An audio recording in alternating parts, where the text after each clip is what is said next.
Well, it's Sunday morning. It's the more tranquil setting of North Tyneside as we head to Brentford for Newcastle's final game of the season. But this is not just any old away trip. At the end of it, there's an even longer trip, travelling over 9,000 miles to Australia for Newcastle United's post-season tour. It's going to be some journey. We've got the small matter of today's game in place first and foremost. And it's not just any game, is it really? It's a season-defining game for Newcastle. Everything lies on this. Three things can happen. They can either get into the Europa League, they can scrape into the Conference League and live to fight another day ahead of next week's FA Cup final, or they could end up completely empty-handed, and that would make for a slightly subdued feel going to Australia. But I'm sure there'll be fans at the other end waiting to pick them up. It's going to be some journey. I'll take you to do that.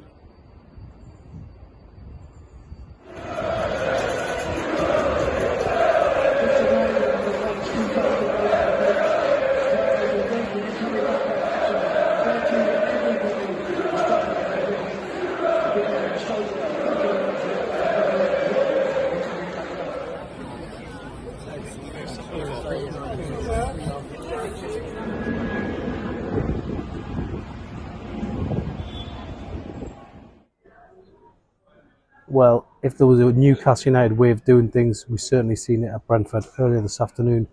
Newcastle United winning 4-2 in an epic 6-goal thriller at the G-Tech Community Stadium, and now Newcastle United have their hands safely on 7th place. They know nobody can take it away from them now. They've finished ahead of Manchester United, which is a big achievement in itself. First time they've ever done it in the Premier League, and they now all eyes on the FA Cup final, and can Manchester City do Newcastle a huge favour? Won't be. I'm sure it won't be plain sailing. I'm sure Manchester United will be doing everything they can to get their hands on the cup. But look, the double's at stake. Man City will be the big favourite. If there was a team that you wanted Man United to be facing at the weekend, it's going to be Manchester City. So let's hope Newcastle United get what they deserve, and that would be to be in the Europa Conference League. Looking back on the game overall, I was a bit worried at the beginning, the way the game started. Brentford all over Newcastle, and frankly, could have been 2-0 up in the opening stages, but Newcastle recomposed themselves by half time. It was almost what we were worrying about. Newcastle United 3-0 up. Barnes, Murphy and Isak getting the goals, and after the break, Brentford's spirited sort of comeback didn't prove to be the nightmare that we feared it would be, and obviously Bruno putting the lid on it. 4-2, Newcastle United signing off with a win. Really big season this. Newcastle United following up last year's Champions League finish with a slightly lower 7th finish, but overall it's not bad to finish in the top 10 2 seasons in a row. First time it's ever been done since the Sir Bobby Robson era.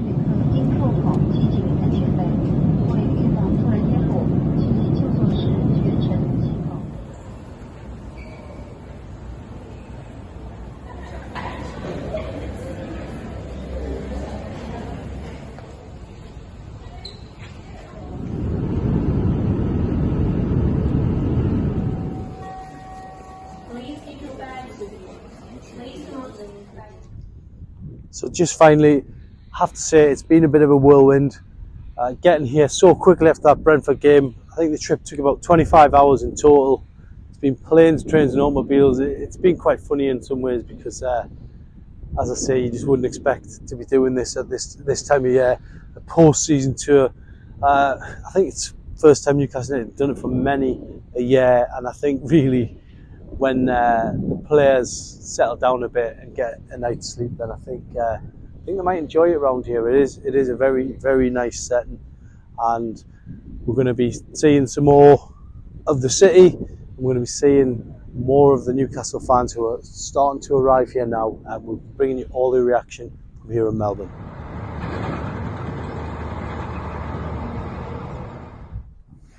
So here we are in Australia for Newcastle United's post-season tour. Places you did not think you would be at this time of year, and certainly I don't think even a few months ago Newcastle United wouldn't have thought this. It was only after that FA Cup exit to Man City that they suddenly found themselves in with an opportunity to come here to Australia and have a friendly game against Tottenham Hotspur, and they managed to squeeze another game in on Friday night against the Australian All-Star A-League team. So this game, the build-up to this game, there's been a lot of criticism, especially from people saying, you know, you get Premier League clubs complaining about playing too many games, FA Cup replays getting scrapped next year, you know, at the cost of the smaller teams, the lower league teams, the non-league teams, and yet you've got Newcastle United coming here and playing 2 games. You've got Tottenham coming here, but I think you've got to look at this from a supporter's point of view, and I think firstly there is some supporters coming over from Newcastle who've made this journey, this incredible 10,000 mile journey to get here and 10,000 mile back, and from their point of view it's a once in a lifetime opportunity to see Newcastle United play a game in Australia, and many supporters would love to do that, and I can see why the fans who also, like me, after the Brentford game decided to head straight down under for these 2 games. So I can understand that from a supporter's point of view. Secondly, the supporters based here, the supporters who never see the team live, get that unique opportunity to do so twice in a week. Lots of fans meeting up here. We're going to be bringing you all the coverage from all the fan events. There are a handful. We're going to have a look around later on to see what's going on here in Melbourne, and I think from their point of view you can understand it, that they're keen for these 2 games to go ahead. Now, quite what has been said behind the scenes by the Newcastle players about this trip. We've heard Kieran Trippier on the record saying it's not ideal given the European Championships are just around the corner. Anthony Gordon is not with the squad, so there was inevitably going to be some players, you know, pulling out of this trip, and that's happened. But the squad that is here is still quite strong, and I think Eddie Howe himself knows it's not ideal either. It's not ideal to be playing 2 games at this time of year in a tournament year, not only the European Championships but the Copa America, with Bruno Guimaraes and Miguel Miron both involved as well. And yeah, it's far from ideal from that point of view, but, and we've said this before, it's about now really the global appeal of this club. You know, I've travelled halfway around the world to get here, and you know, stopping by it, you know, London Heathrow, Guangzhou in China, and Melbourne here, and you know, the shirts that you're seeing on Manchester United or Manchester City being the other team who are on the up in terms of global appeal, and Arsenal, and they're the clubs who are supported the most here. Obviously Liverpool as well. Newcastle are not close to closing the gap when it comes to the global appeal. So that's a big thing for Newcastle United, to get that, to start growing around the world. They're not there yet, and the trips like this will help. They'll have to do a lot more of them. They're also lucrative trips as well, because Newcastle will, you know, bank a big check for this. You know, later in the summer they go to Japan as well, and if they are to become this huge club and dominate and get everything right PSR wise and FFP wise, they've got to come on these trips. They really do.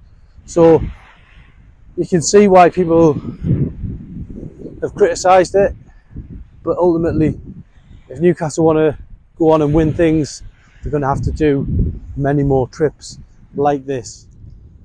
So just finally, I have to say it's been a bit of a whirlwind. Getting here so quickly after that Brentford game. I think the trip took about 25 hours in total. It's been planes, trains and automobiles. It's been quite funny in some ways, because as I say, you just wouldn't expect to be doing this at this time of year, a post-season tour I think it's first time Newcastle United have done it for many a year, and I think really when the players settle down a bit and get a night's sleep, then I think they might enjoy it around here. It is a very nice setting, and we're going to be seeing some more of the city. We're going to be seeing more of the Newcastle fans who are starting to arrive here now, and we're bringing you all the reaction from here in Melbourne.